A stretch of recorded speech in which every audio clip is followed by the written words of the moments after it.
are invited to an open house where horror will be your host. The Haunted Palace. You, who find a kind of macabre joyousness in the horrifying, will enjoy yourselves as in ecstasy in The Haunted Palace, starring Vincent Price, a being who lived and died and lives again. I'll not have my fill of revenge until this village is a graveyard. And intriguing Deborah Paget, whose appealing beauty inflames the blood of the bloodless. Charles, please. Well, I've been very busy, but I'm back now. Oh, no. I have the whole night before. His violent, torturous passions inflict both pain and terror. Lon Chaney, carrying on a family tradition of masterful motion picture horror, while the strange and feared new master of the Haunted Palace reaches for the skeleton of one long dead.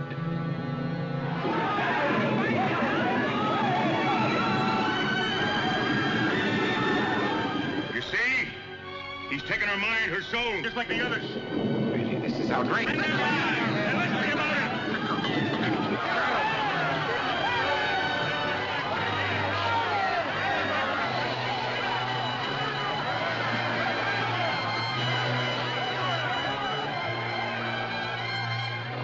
Night onward, you shall bear my curse. Burn him! Surely after all these years, I'm entitled to a few small amusements.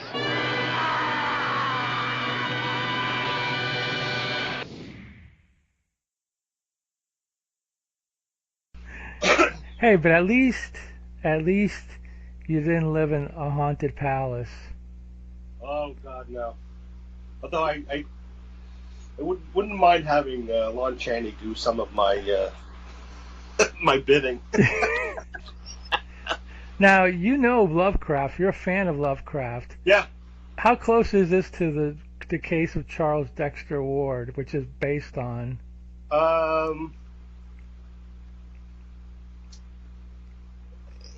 It's like half close, because in Charles Dexter Ward, the character is a student of the occult. Okay. He knows his previous ancestor. Yeah. Ancestor was a warlock, and so he goes looking for his magic books, finds them, and I'm going by memory. Yeah. And he does this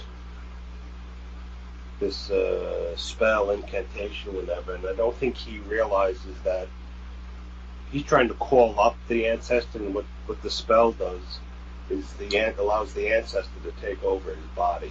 Oh, okay. Okay, so it's a little bit different. That aspect's in there. The other part seems more like they borrowed from the Dunwich Horror and from Shadow over Innsmouth, with like the weird people. Oh yeah, the mutant-looking people or whatever. Yeah, getting all weird and fishy and squishy. Yeah, this is an interesting movie because I was watching an interview. The Haunted Palace is the movie, by the way, and we're Destination Nightmare B movie podcast, and I'm Al, and you are. In case you didn't know, because when you hit the button, you kind of should know, but we're just reminding you because that's what we do. But at any rate, yeah, because I was wondering, because I watched an interview with Corman, and he said originally this was a Lovecraft adaptation, but then when they were done, AIP said, we're going to call it a Poe movie. Yeah. And he was like, really? So they did, and it was successful. It looks pretty good for a movie that was made in 2 weeks. You know what I mean? Yeah, 2 weeks. Wow. Yeah, that's how fast they did this stuff. I mean, the art direction is great. The cinematography is fantastic. Corman knew how to make these movies. The actors are all, professional guys from Corman movies, from TV. It looks really great, and it's a fun story. My only criticism of this movie is, and it's always been, is the creature, the monster. And I will get to him later, but it's like it's kind of. Yeah, I know exactly what you say. It looks like my Creature from the Black Lagoon model kit. Your model kit looks better than that. It looks like, you remember Stretch Armstrong? Yeah. And he had a green monster. Yeah, it looks like that. That's what the creature looked like. And it looks like that shot through like some Vaseline lens or something. Filter. Oh god. I mean, did Lovecraft describe what the gods look like, or these whatever they were trying to summon from? Sometimes, usually he was very vague about it. Were they fishy? Some were fishy. Like Cthulhu is this sort of somewhat humanoid. He tries to use words to vaguely describe things, so you're sort of left to your imagination. Okay, so he doesn't describe them in like total detail like somebody like Stephen King would, or somebody like that. Yeah, he's not that detailed, and you kind of left your own imagination. Like when he just one of his stories is set in Antarctica at the Mountains of Madness, and in that one he's very descriptive of how the things look. The monster, the elder things, or whatever they're called. So I think earlier on he was very descriptive, and then later on he got more. Some of his tales got less, more vague to give you that sort of let your imagination fill it in. Okay.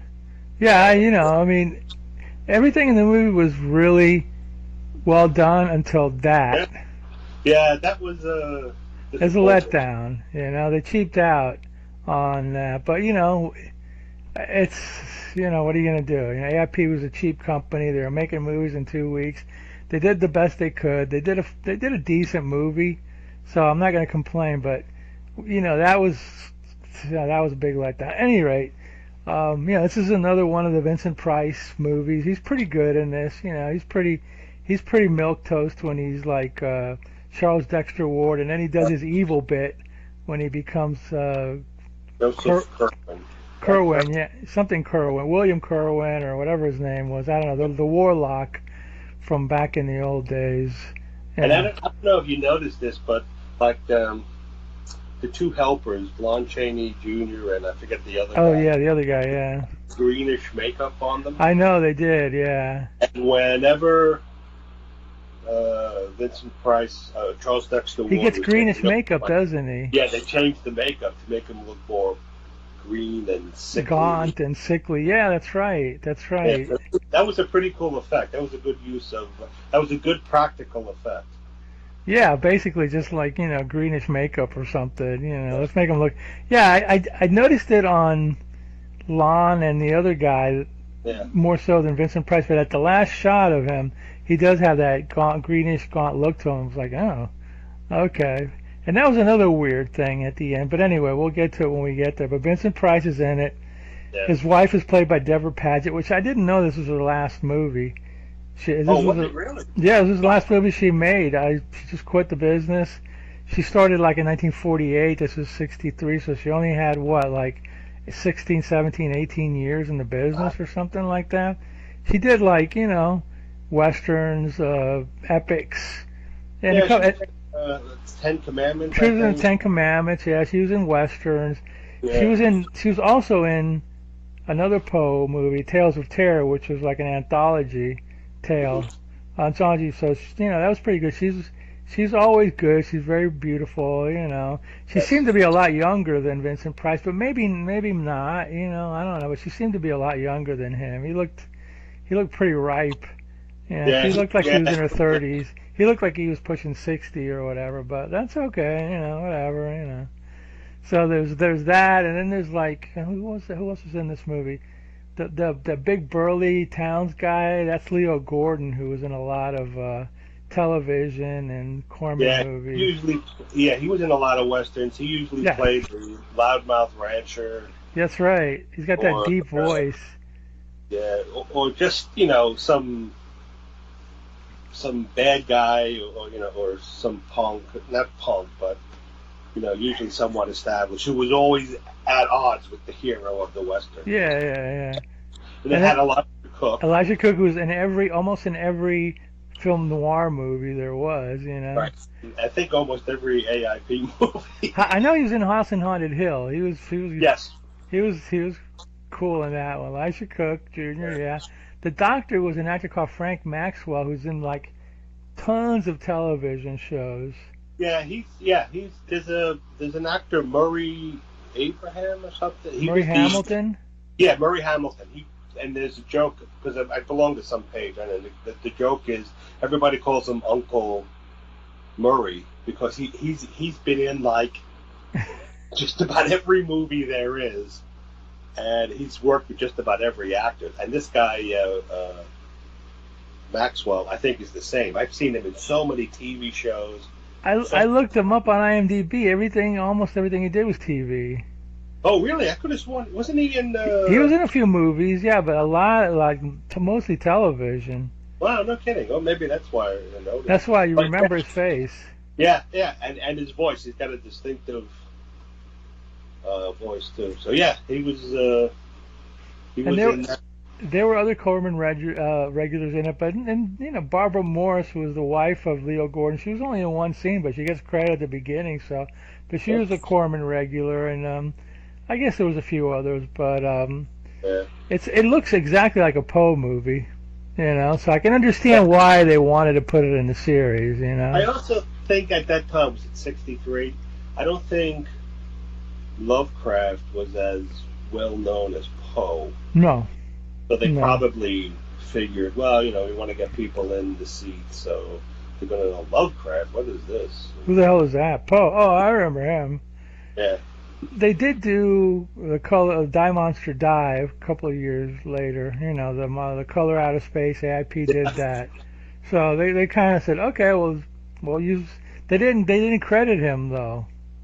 No, yeah, well, yeah. Again, I think because he wasn't well known. I think the name threw off a lot of people. Lovecraft. I mean, I could be wrong on this, but he didn't really hit big until Reanimator, right? In 1980, that was the one movie that got him Yeah, he was big in the. There was a Night Gallery, a couple of Night Gallery Lovecraft. Yeah, a few Night Gallery. He started to get big in the 70s. There was a lot of books that came out. Yeah, those books with the funky covers. And the different heads. Yeah. So he started to become a bit more popular with the paperback books. And I say Night Gallery used to do a lot of his stories. Pickman's Model was one of them. I think the other one was Cool Air was another one they did. And then he, like you said, in the 80s with Reanimator, I think that's when he started to really become a staple. Now, there's another version of Charles Dexter Ward, which is supposedly more faithful, called The Resurrected. It came out in 92. Yes. Was that with Chris Sarandon? Chris Sarandon. I've never seen it, but I read about it today. Yeah, that's more faithful, and that's pretty good. You've seen that? Yes. And if I'm not mistaken, that's pretty creepy because one of the things about the story is this guy was creating life from... Oh, you mean Charles Dexter Ward was trying to create life, too? Well, no, Kerwin. Kerwin was, okay, the warlock. And the warlock, and he finds these things in the cellar or in the basement. They live in pits, and they're horribly formed people, but they're not even people. They're their innards are out and their faces aren't completely closed, and so you see like teeth everywhere. And it turns out, and I think there's a greater time period, like 300 years or 500 years. Those things have been alive because they can't die. So they've been in these dark pits for like 500 years or 300 years. And they show them.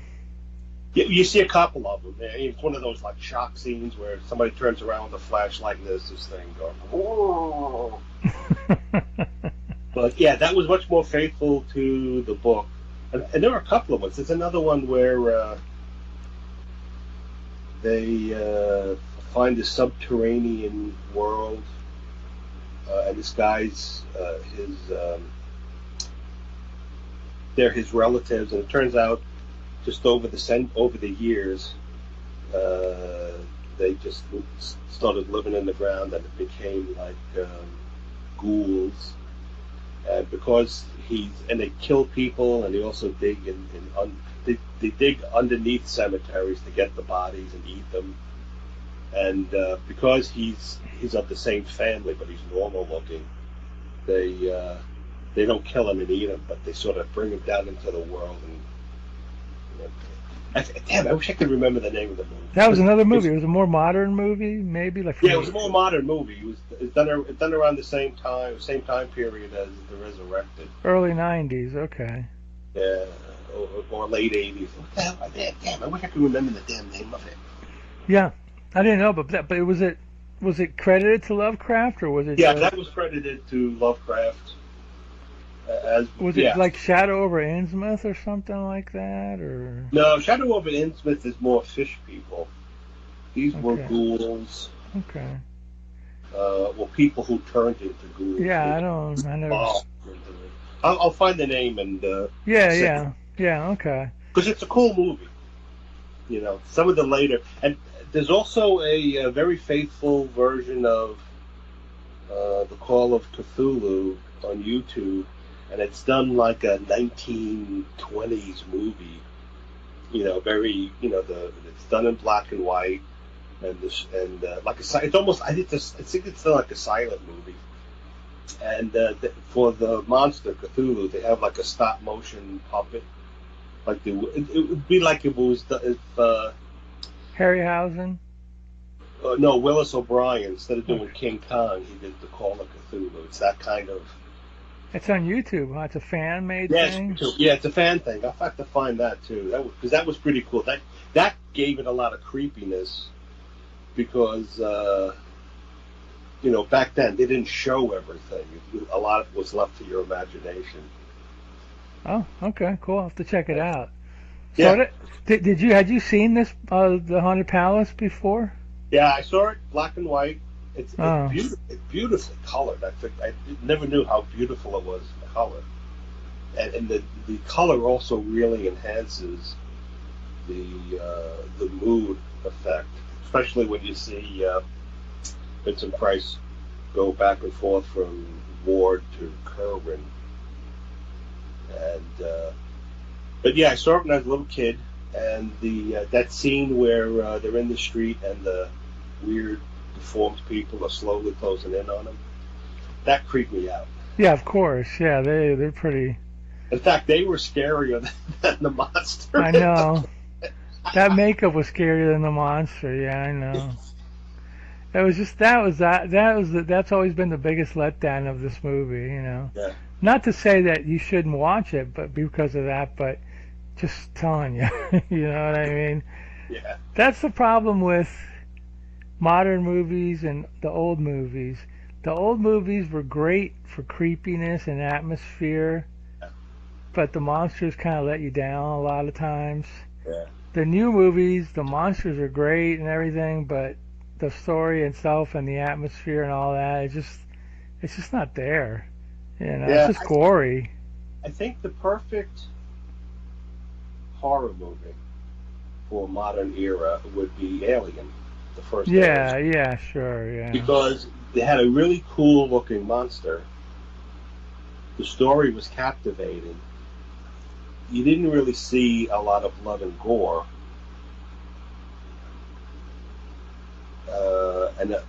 And you didn't really see the monster too well. Because a lot of it was still in shadow and stuff. So that's probably the perfect marriage of mood and special effects.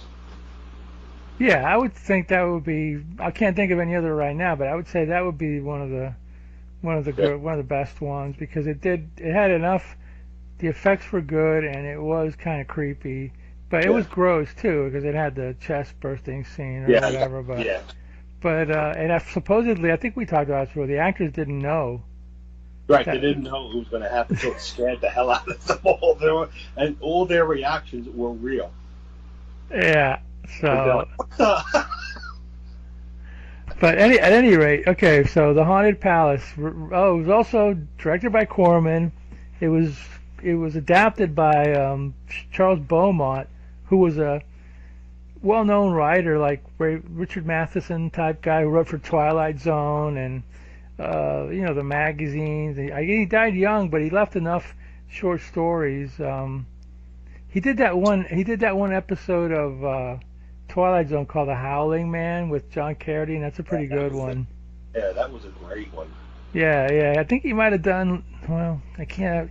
I get him and Matheson. I'm always kind of, getting confusing or whatever. I think I like Matheson a tad better, but Charles Beaumont adapted this. I think he adapted another. And from watching the interview with Corman, not supposedly, one of his assistants was Francis Ford Coppola, and he actually did uncredited dialogue revamping, and he worked with the actors on this thing. So Coppola's actually involved in this too. Before The Godfather.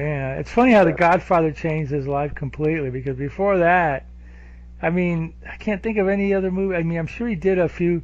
I know he did like some Corman movies, but I'm trying to think of, did he ever do a big budget movie before The Godfather? So. The only time I remember hearing about him is when The Godfather came out.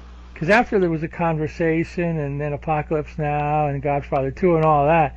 But before that, I'm trying to figure out what he did, but I can't think right now. But at any rate, whatever. But Coppola was involved in this too, in redoing the dialogue. So Corman had a lot of talent around him. Yeah. And that's kind of like, one of the secrets to collaborative, whether it be a movie or a comic book or a script. You got to work with the best people, or else it's, And Corman had the best budget people.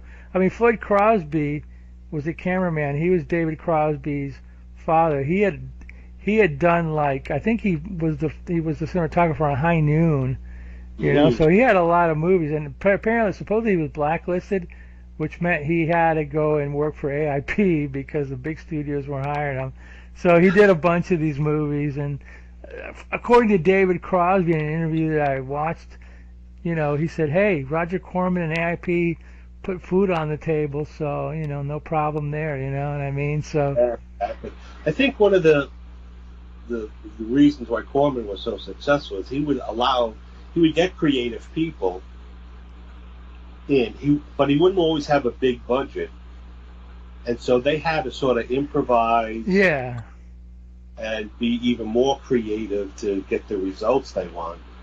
And so sometimes a big budget really hinders rather than helps the movie. Yeah, because whenever there's a big budget, that means there's a lot of hands in the pie.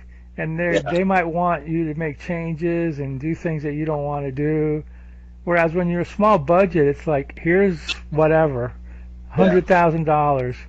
Do what you can to make it make money. He gave Ron Howard a start on his first direction for a movie. Oh, he gave everybody a start. Yeah, and Ron Howard said, "I need some more money, to film this scene." And Roger said, "Well, no, you're not getting more money." Says, but you're smart, you can find a way to film it. And so that's how Ron Howard figured it out with those Eat My Dust movies or whatever. Yeah. Ron Howard. He figured out, and he became a big director. But so I think that's necessary sometimes, having some restrictions to help you figure it out. Use your imagination. Out and make things work, rather than, it's almost like painting. If you have every color available to you, that's true. Your painting looks all mishmashy. But if you sort of limit your palette to like a yellow, red, blue, black, and green, I got to create this glowing effect. How am I going to do it with these dark colors? It's totally true. Just throwing money around to solve problems doesn't necessarily fix anything, and some politicians should realize that. But, that's another story. You know what I mean? Yeah. Let's just throw money at things. Let's just throw money, and then that'll fix it. Nah. Anyway, small budget. Small budget. the problem with a small budget is you need creative people. If you got like whatever, it's gonna look like whatever. You know what I mean? If you got like good people around you, then they figure it out. You know, so it's a little bit of both. But I mean, Corman. I think of the Poe movies. He pretty much had the biggest budget of most of the AIP guys. You know what I mean? Because those actually were big money makers, supposedly. I mean, according to what everybody says, and I'm sure they are. I mean, some of the Beach Party movies did good, but that's a whole different, thing. And then, but the AIP was, and Roger Corman will always, in my opinion, will always be remembered mostly for these Poe movies. I mean, all the producing, he produced a ton of movies, but as far as a director, it's these Poe movies. The other stuff he did was good. The early stuff was fun, Little Shop of Horrors, whatever, but these are the ones that kind of, put him on the map or whatever. So, and he quit directing like, I think in 1970 or something. And he just became a producer. And then he only did one movie after that, I think. It was like, he did some Frankenstein 1970, no, I don't know, he did like some Frankenstein movie like in the late 80s or whatever, and it wasn't very good. So maybe it was the smartest thing he did. I don't know, but anyway, let's talk about the Haunted Palace, which is what we were here to do. And you got a lot of backstory before we get to the story, so there you go. Usually we just go right into it, but we had a lot of backstory on this one. So the first scene is like what the villagers. They're in the tavern, and the loudmouth guy's watching. Yeah. Some woman in a robe going to the castle. Yes, and then she goes in, and then you see them go down into a cellar through a secret door, and then into a sub-cellar, and there's an altar. And she's acting hypnotized, and so Vincent Price and I think it's Kathy Merchant. Yeah, this beautiful assistant. Yes, who is also his mistress or whatever. They go down and they chain her. They go up to this altar and they chain her, and there's this pit with a grill over it. So he raises the grill, and then the green light, and you hear this. They don't show anything. They show her screaming. Yeah, they show her looking down and screaming, and then you don't know. And then the villagers, they're getting all riled up, so they come with torches and oil and stuff, and they grab Price, grab him, tie him to a tree. Yeah, because he's a warlock, and tie him to a tree. And usually it's a woman who's burned as a witch. That's exactly right. I love Black Sunday. It's usually a woman. Yep. So he's burned, and before he gets burned, he curses all the townspeople, saying he's going to return someday and visit on them what they're doing to him, and that all their children and offspring are going to be cursed. And then they set him on fire, and then 110 years later. Yeah, it was a weird number. 110 years later. Let's make it 100. No, it's 110. Yeah. Okay, whatever. It's still like Victorian times or whatever. So, I mean. Yeah. So. They show up at the village. Vincent Price and Deborah Paget show up at the village. Yeah, and the coach driver who drops him off, he's all nervous and twitchy about it. Like, I wouldn't stay here because this place is cursed. Yeah, Arkham is the town. Arkham. Yeah, and Vincent Price says, we don't believe in that weird supernatural, superstitious stuff, and neither do you. And he goes, no, I don't. And he gets in the coach and drives away real fast. And then he goes into the tavern, right? Yeah, they go into the tavern, and everybody's. And you hear some noise and people talking, and everybody stops and looks at them.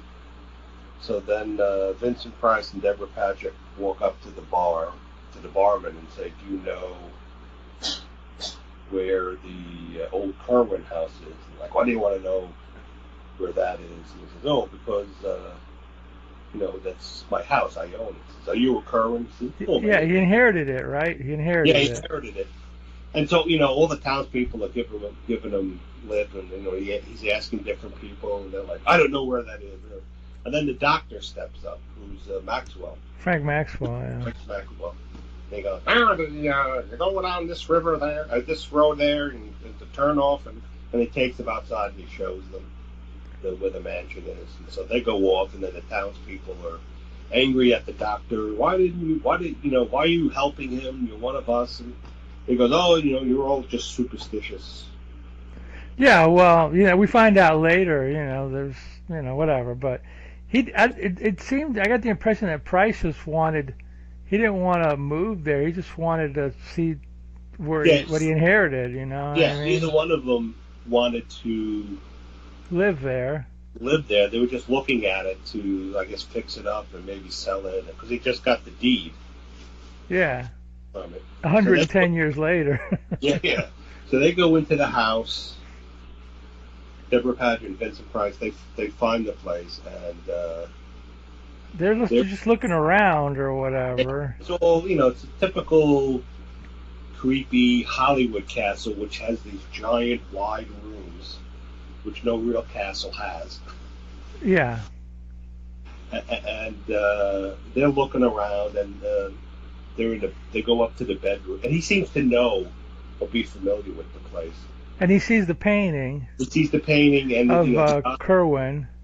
Yeah, a painting of Kerwin, and it looks like him, and the eyes sort of are staring down at Vincent Price, and he seems sort of hypnotized by it. So they're walking around. They go upstairs to look for a bedroom, and they're like, maybe we shouldn't stay. And Vincent Price is like, yeah, maybe. And then Deborah Paget turns around, and then there's Lon Chaney Jr. as Simon. He shows up, and he's like he's like the butler or the whatever of the place. Something. And you don't really say it in the film, but I have a feeling he's either undead or just. Well, I think he was one of the warlocks. Yeah. I think him and the other guy that shows up, those were his warlock buddies. Yeah, but they don't really mention it, and I think he's still been alive. Either he's still been alive for 110 years, or he somehow possessed somebody else's body, whatever. Yeah, that's not explained. Explain any of that. So, like, well, who are you? And he's like, well, I'm Simon. I'm the caretaker. I heard you were coming. And, well, how'd you know we were coming? Oh, I heard from your lawyer. Yeah, that's right. Yeah, that's right. So they decide to stay the night and look around. And then the next day they go to town, and that's that scene, right, where that freaked you out. They go to town. Yes. And all the mutants. Before that, though, there's a scene where, maybe was it before that when they were just walking through the town, they saw a woman with a girl. Yes, that's before they go to the tavern. They see a woman with a girl, and she's got like no eyes. Yes, she's got like skin covering her eyes. And then so they're in the town, and then they see like one guy with one eye covered with flesh, and then part of his mouth. Another, they see the girl with the no eyes, and then some guy with some weird fish-looking face and blobby nose, and then another guy with no eyes, and then somebody else. And so they sort of surround them, and Deborah Paget's all like freaked out, and Vincent Price is looking concerned, and then they hear a bell, and then they sort of then they split. away. And then there was a scene, I don't know if it was before that or after it, where the Leo Gordon, the crabby guy, he's throwing meat into a cellar. Yeah. And some monster hand comes in and it tries to grab him, and then he burns it and he lets him go. So I guess that's the curse of Kerwin or whatever, It's never explained whether that was the curse or were those were wives that mated with, the creatures or whatever. And these were their ancestors. But from what I got is that a lot of these women, because he would do it to the townswomen, they got chained up. They got called to the castle because they were hypnotized. They got back in the olden days. Yeah, the olden times when Kerwin was still alive. Yeah. They got chained up. The monster mated with them, and then they went back to their husbands and boyfriends and. They hadn't eaten. In fact, the mistress of Kerwin was engaged to. Leo Gordon's ancestor, right? And he took her away from him. Right. So it's almost like because of Kerwin's experiments, the townspeople, townspeople some of had, them. yeah, some of them had this bloodline curse. And Elijah Cook, he has like a webbed hand. Yeah, that's right. Yeah, I forgot about that. Yeah, he's got like a web ham, so he's got some. I mean,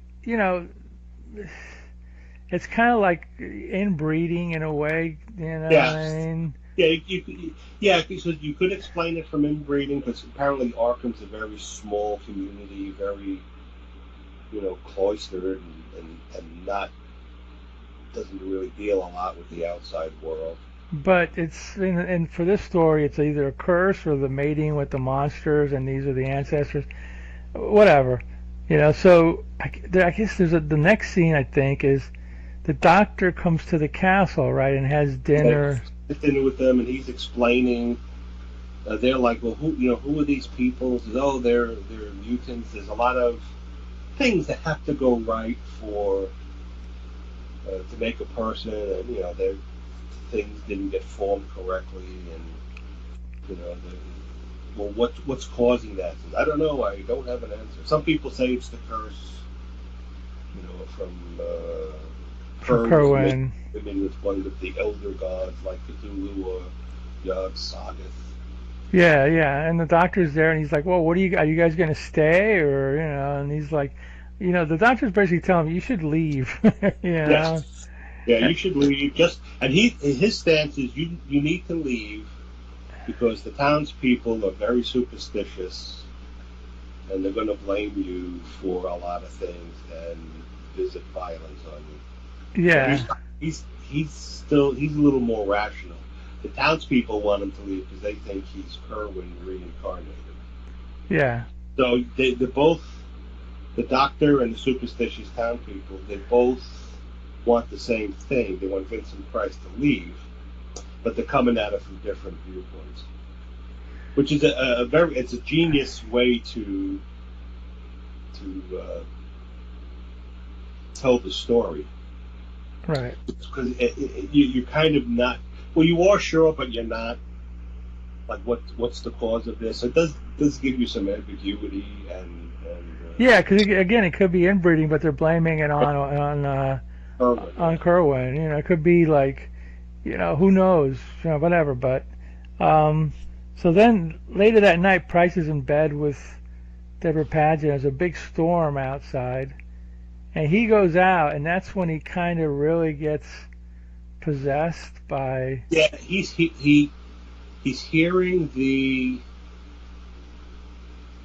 it's like people screaming and shouting and the sound of crackling fire. So he goes down and goes out, and he goes to the tree where Kerwin would burn, and he's looking at it, and then suddenly he turns around and there's Lon Chaney. Oh, he says, it's cold outside, sir. You should. He's very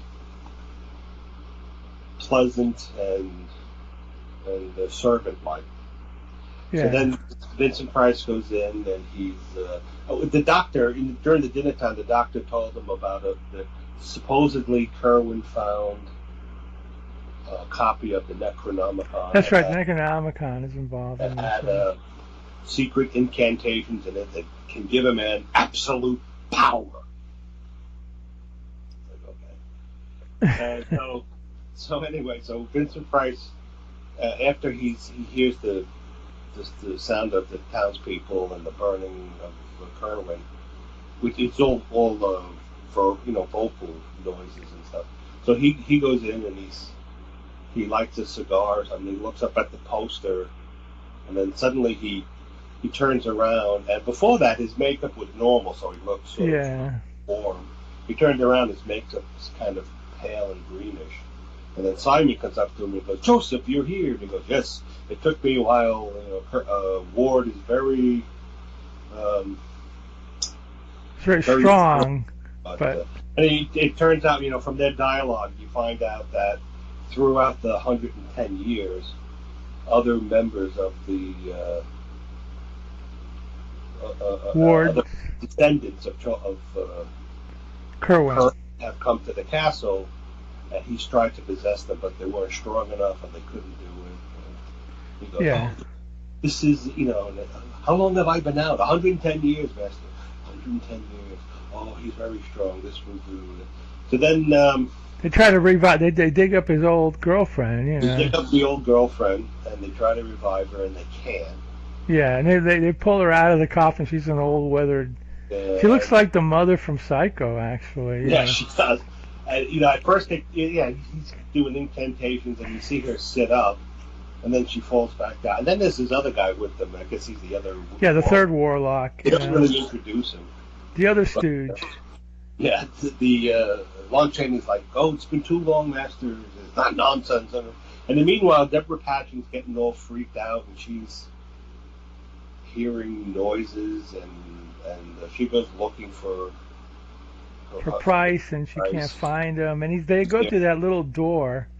Yeah. Where they all got to hunch down to get in or whatever, and that's what leads them into, the pit of whatever, which it kind of looks like the pit and the pendulums, yes, set. These guys recycled sets throughout all their movies or whatever. Supposedly a lot of these sets in this movie were used in The Terror, so there you go, cheapness, but, ingenuity, I guess, Yeah, it works, it's one castle, I guess, looks like another. I know that there's a couple of those matte paintings of the castle. They were used in other movies, yeah. Yeah, and they're used on a lot of TV shows. Yeah, like the monkeys and stuff like that. Yeah. That one shot, with the lightning in the back, that's a classic one. Sort of up at the castle from like the ground level, you're looking up, and all the walls seem to converge. That's almost like, I heard it in a movie last night too, a movie called The Hot Rock. It's on YouTube, I can't remember what it was called, but there's I think it's a gunshot that's been used in movies from the 40s all the way through whenever, you know what I mean? They call it something. It's a gunshot. There's also somebody screaming. Somebody screaming or whatever. That's used in all the movies. Too, that they've used since it was first recorded, I think in the 30s or something. Yeah. Something like that. So that castle in there is used in cheesy, even cheaper B movies. They just took it and used it. It's like, who cares, So it's like, whatever, but. So Deborah Paget's starting to feel weird about him. And then the next scene, if I remember correctly, was Price sets out to get rid of Leo Gordon and Elisha Cook. He starts, because he keeps ripping the pages. He's got like 4 or 5 names, and he's, Yeah. So he goes out. He gets a mutant though, doesn't he? Doesn't Price get some like mutant from the cast? Well, he goes out, and then there's a scene in the bar where the townspeople are arguing with the doctor, and the doctor's trying to say, "Oh, you're just superstitious. That he has nothing to do with this." And Leo Gordon's like, "Oh, you're a fool." Oh no, the doctor wasn't there. Was it? No, that was a later scene. So they're arguing with the doctor. So then Leo Gordon, he's drunk, and he storms out, and he's on his way home. And then you see the doorway where he fed that weird guy the meat, which apparently I think is his son. Yeah. You get the impression that his son's. So the figure. At first I thought it was the mother, but then you find out later it's Vincent Price. He undoes the bolt of the door, locking in the mutant kid. So then you see Leo Gordon walking to his house, and then he walks past the window of his house, and you see the mutant coming downstairs. And then Leo Gordon goes in, he's by the fireplace, and he hears this squishy noise. And he turns around, and he's looking, and then the monster mutant kid jumps at him, and they're fighting. And you don't really see all you really saw of the mutant kid was the hand. Yeah. Had like a reptile, fishy look. So they're fighting, and they fall into the fireplace and burn to death. And then Vincent Price ripped his name off the list. And then after that, he personally goes over to where Elisha Cook is, and he burns them up, right? So Elisha Elijah Cook's walking down the street, yeah. And then he hears like footsteps behind him, but he looks, there's nobody there. So then he's walking along this set of storefronts or whatever, and suddenly Vincent Price flings the door open, throws oil on him, and then throws a match on him, and then Elijah Cook goes on fire and gets burned to death. You know, it's like, and then the villagers, you know, find this out. You know, they're like, oh look, you know, they show burned up Elijah Cook, and you know, and they're like, uh-oh, something's happening over at the Kerwin mansion. You know. Yeah, so they're getting all agitated. Yeah, agitated. And so then Vincent Price keeps trying to send Deborah Paget away because she's interfering with his experiment. Yeah, but wasn't there some scene where he like goes up there and he's like, oh, and he's Kerwin, and he goes, oh, it's time for us to, you know, get it on to her, and she's like, you can sense that he's not him, you know, and she's like, pushes him away or whatever, you know. He's trying to manhandle her, and she scratches him, and he takes off. Ooh, and he walks away and stuff. So then she calls the doctor to come get her, right? And she's like, doctor, he's this, he's all worried, he's not himself and stuff. And then they're talking, and then suddenly Vincent Price is behind him as Kerwin, and he goes, oh, what are you guys talking about? And she's all nervous and twitchy, and so here, my dear, have some wine. Doctor, can I talk to you? The doctor and I are going to have a conversation. So they go off, and he tells the doctor that Deborah Paget, this house is affecting Deborah Paget, and you take her down back to Boston. And you know, the doctor's like a little suspicious, and she's like, let me guess, she said I was changed. I've been doing this and that. And says, you know, I don't recognize her. She's my wife, and I don't know who she is. And I think this place is cursed. You're cursed in getting to her. He says, well, what about you? Do you want to come? He says, well, I just want to, you know, fix the house up. Yeah, you leave, and I'll come afterwards or whatever. Yeah. So the doctor takes Deborah Paget out. And they ride into town, and the townspeople are all worked up with torches and barrels of oil, and they're like, "What's going on?" And oh, this is ridiculous. So, you know, you're acting foolish. Let me talk to Elijah Cook. And he goes, "Oh, there's Elijah Cook." And they're like, "Oh," you know, 'cause they lift up a blanket and you see. Yeah, all burned up. Yeah. And then it goes back to Price, and he actually ends up finally reviving his girlfriend. So so they got the whole gang there. They got the warlocks, and they're getting the band back together. So the townspeople are, like you said, they're getting their pitchforks ready to burn the place, and then I think Paget and the doctor go to get Vincent Price so he doesn't get to save him, because they know nothing about the Kerwin taking over Ward's body. So yeah, they go back to the castle. They rush in. They can't find him anyway. Meanwhile, like I said, Price is in the cellar getting stuff ready. Then they're going around the house looking. Then they find the secret trap door. Then they go down into the cellar, and they capture Deborah Paget. And they pull the two goons. They grab the doctor, Deborah Paget, and then they tie her up. On the staff, they tie up Deborah Paget, and they open up the thing. And that's when you see the monster. She starts screaming at first, but then that's when you see the creature from the Black Lagoon, sort of. It was a goofy. It looked like they went to a toy store and got a cheap rubber monster model, and then filmed it with that wavy. Like a wavy camera effect or whatever, like you know. And you know what? If they didn't show the monster, it probably would have been better. Maybe. You know, or at least have like something weird, like a weird tentacle or a weird looking arm come out of, because it looked so cheesy. Yeah. So anyway, she's screaming, and they leave.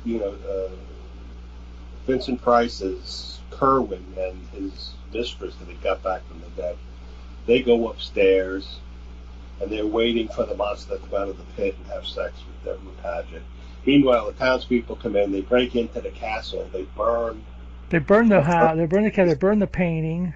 They burn the painting, and then suddenly, Vincent Price comes back to his senses.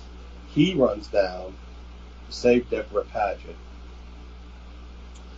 And the doctor, and the doctor first takes Deborah Paget out of there. He escapes from the two guys. And Price has been kept there by the two goons or whatever. Right. And so he brings Deborah Paget out to the talks to the villagers or whatever. And then he goes back. The doctor goes back in. They get Price, and he's by himself at this point now. His goons, like the three others, are split or something. I don't know. They just there they go. So then they bring Vincent Price out, and then the castle's burning, and apparently the townspeople realized what was going on. And they bring him back to the tree where where he was burned. And then they go, "Oh, doctor, are you okay?" And he turns around, right? And he gives him, and he's got that evil look and the gray face, and he's like, So at the end that Kerwin was able to regain control of Charles Dexter Ward, and so I guess the experiments will continue. And stuff. Yeah, because I got the impression when they burned the painting, it looked like was back to his old self. I think he gained momentary control, and to release Paget. But after the doctor took Paget out, something happened in the pit between him rescuing Paget from the monster and sending her with the doctor out, and then the doctor coming back for him. So I'm not sure what happened, but you got the impression that Kerwin was able to recapture Charles Dexter Ward and I guess lay claim to his body. And then they give you like a little snippet of a poem. Yeah, this is supposedly there's a poem called The Haunted Palace.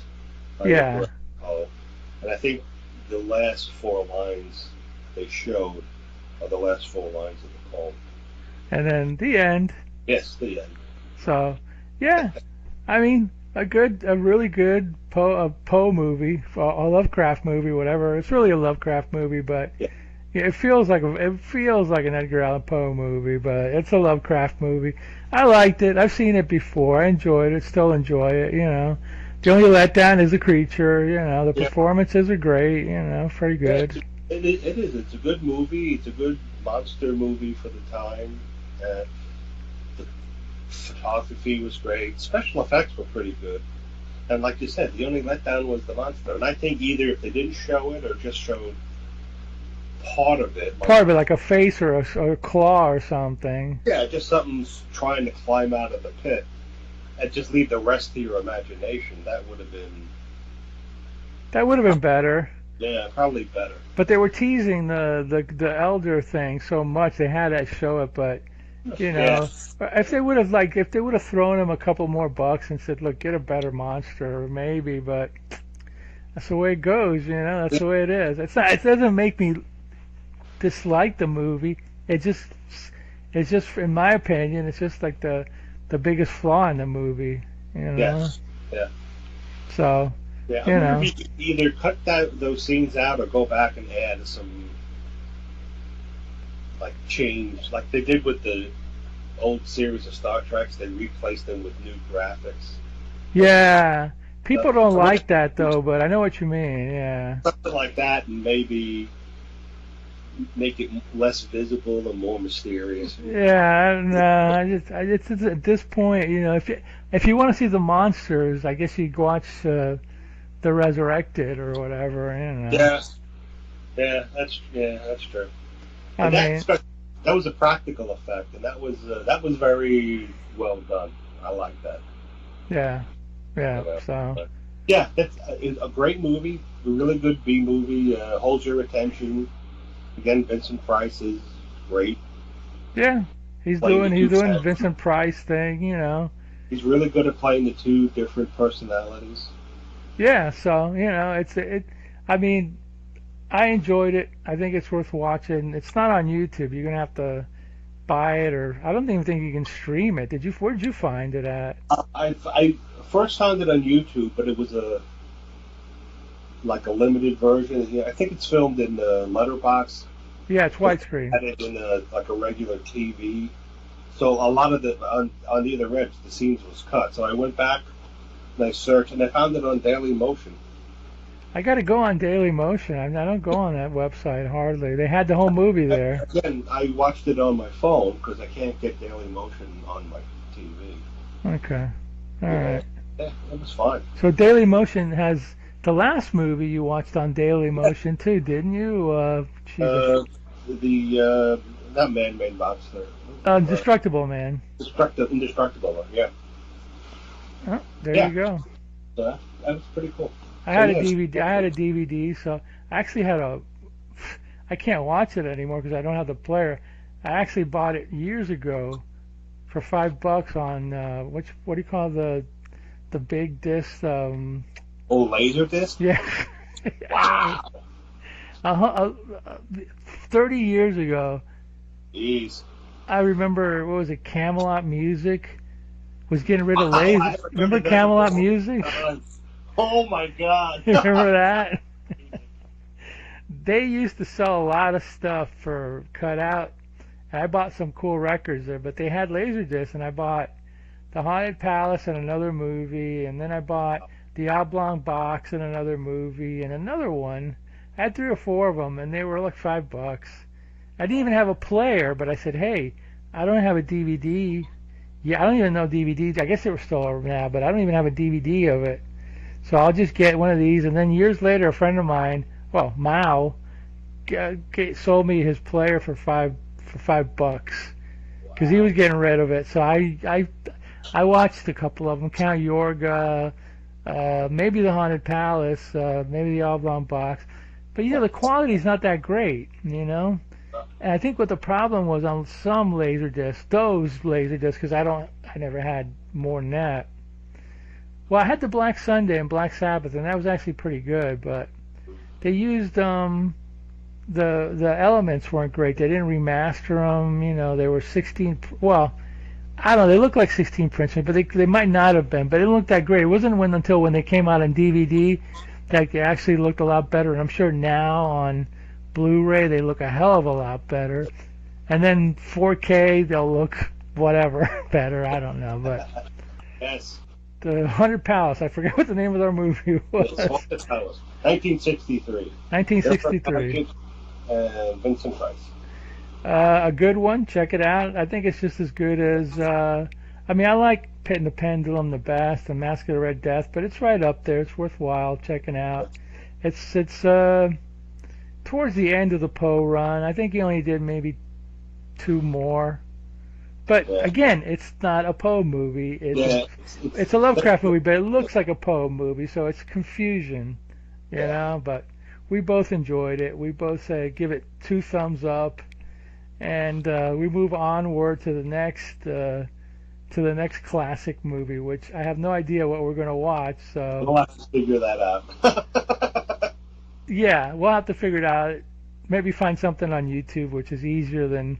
Or Daily Motion, actually. And I'm going to start looking in Daily Motion, too, I do a Google search to put in the title of the movie and the date, and a lot of times it comes up on Daily Motion.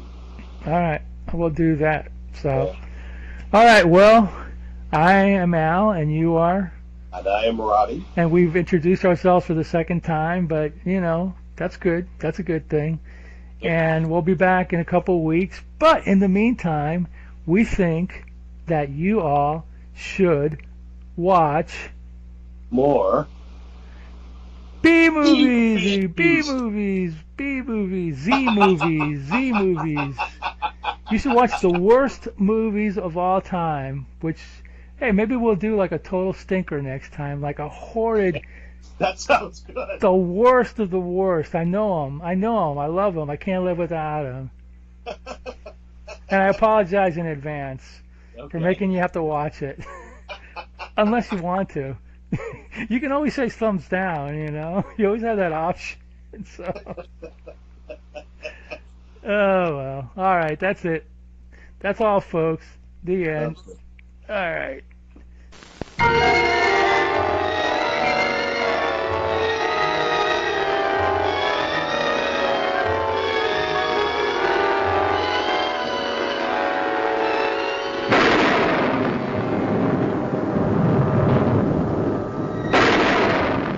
This was my father's world, Mr. Barnett. The shrieking of mutilated victims became the music of his life. The blood of 1,000 men and women was spilled within these walls. Limbs twisted and broken, flesh burned black. Starring Vincent Price, truly a master of the macabre. John Carr in a challenging role. Barbara Steele, more blood-chilling than in Black Sunday. And introducing taunting Luana Anders. Nicholas. Elizabeth? Is that you? Elizabeth? While we were up here mourning her, she was alive. Struggling to be free. You are lying, sir. When Maria screamed, where were you? You lie! I'm going to torture you, Isabella. I'm going to make you suffer for your faithlessness to me. You harlot! All the violence of angry seas. The unseen forces of the unknown. The unforgettable memories of a long-forgotten childhood. All these you will feel in your very blood.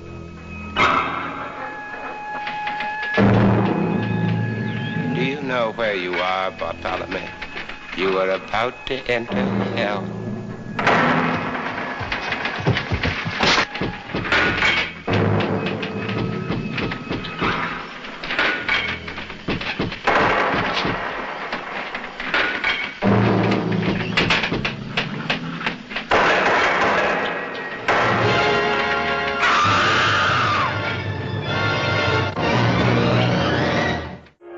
Terror is the soft, cold caress of the raven's wing.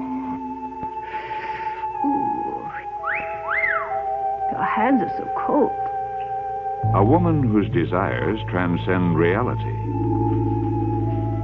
The mysterious powers of black magic. These you will explore. Now, what is it you need? You got some dried blood or from bat in the house?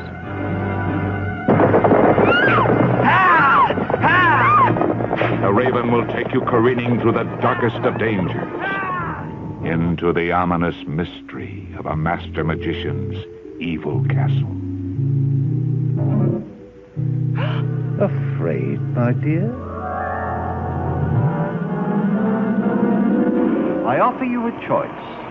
The secret of your hand manipulations, or this against this. Well, don't just stand there. Do something.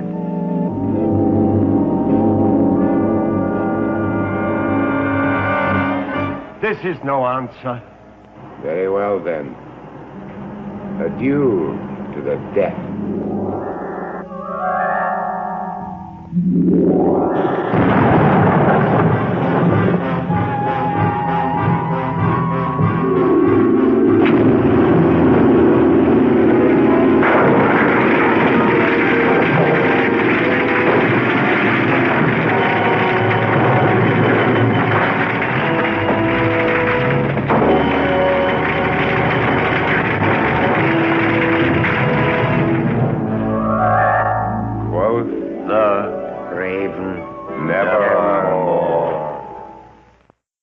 Screams and moans, and bats and bones, and teenage monsters in haunted homes. A ghost on the stair, a vampire's bite. I better beware, there's a full moon tonight.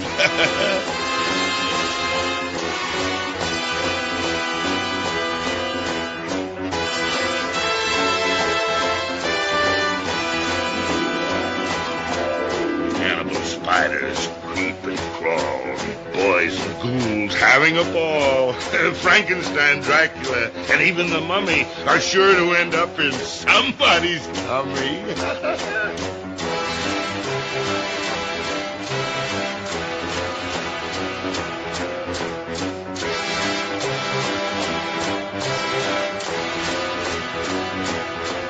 Take the fresh rodents and toadstools and weeds and add an old owl and the young ones she breeds. Mix 7 legs from an 8-legged beast, and then you're all set for a cannibal feast.